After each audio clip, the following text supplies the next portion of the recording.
네, 행정학 강사 최욱진입니다. 오늘은 2021년에 치러진 군무원 9급 행정학 기출문제에 대한 개관과 저의 총평 그리고 해설을 들려드릴 건데 전체적으로 공무원 시험은 좀 쉬웠습니다. 행정학 시험 자체가. 그래서 개관을 한번 빠르게 볼게요. 정리를 해본 건데요.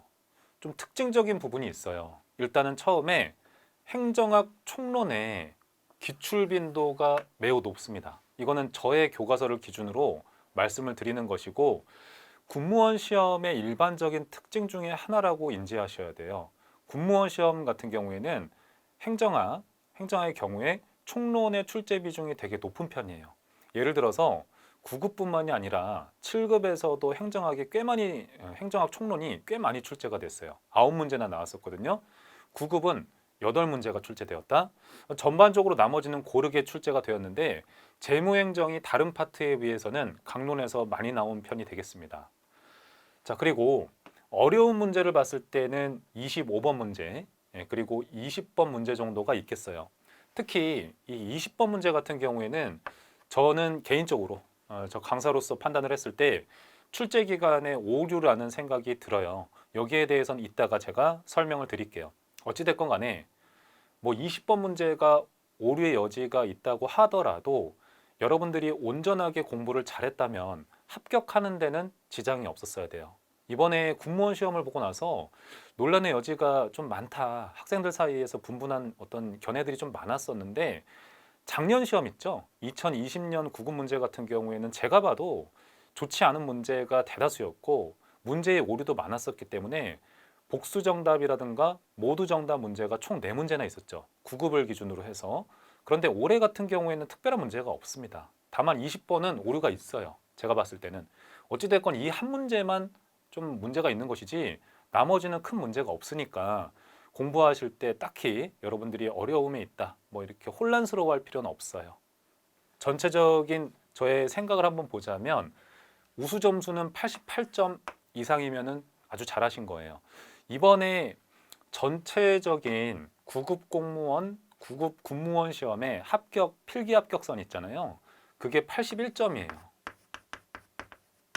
평균 점수가 81점인데 제 생각에는 행정학은 88점 이상은 받았어야 된다. 제 생각입니다.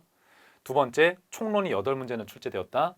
세 번째, 법령 문제가 아주 소수 출제가 되었어요. 이게 일반적인 군무원 시험의 트렌드라고 보셔야 돼요. 2020년이라든가 뭐 19년 같은 경우에는 몇 문제 나오기는 했습니다만은 2006년도서부터 전체적으로 펼쳐봤을 때는 군무원 같은 경우에는 개정 법령에 대해서 둔감한 편이에요. 그런 거 인지하시기 바랍니다. 아주 좋은 팁이니까. 네 번째, 20번 문제가 제가 봤을 때 오류가 있다. 이따가 설명을 할 것이고, 다섯 번째, 일반적인 출제 경향으로 회귀가 되었다. 2020년도 군무원 시험 같은 경우에는 아웃라이어, 통계학적인 표현으로 봤을 때 아주 이례적인 상황이라고 해야 되나? 그렇기 때문에 20년 같은 경우에는 여러분들이 공부하실 때 크게 유념하지 않으셔도 돼요.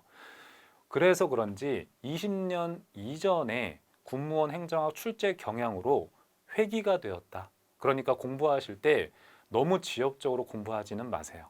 됐죠? 바로 1번 들어갈게요. 행정 이론에 대한 다음의 기술 중 가장 옳지 않은 것. 제가 행정 이론 잘 나온다고 맨날 얘기하죠. 바로 1번. MPM은 국민을 고객으로 인식하고 고객주의예요.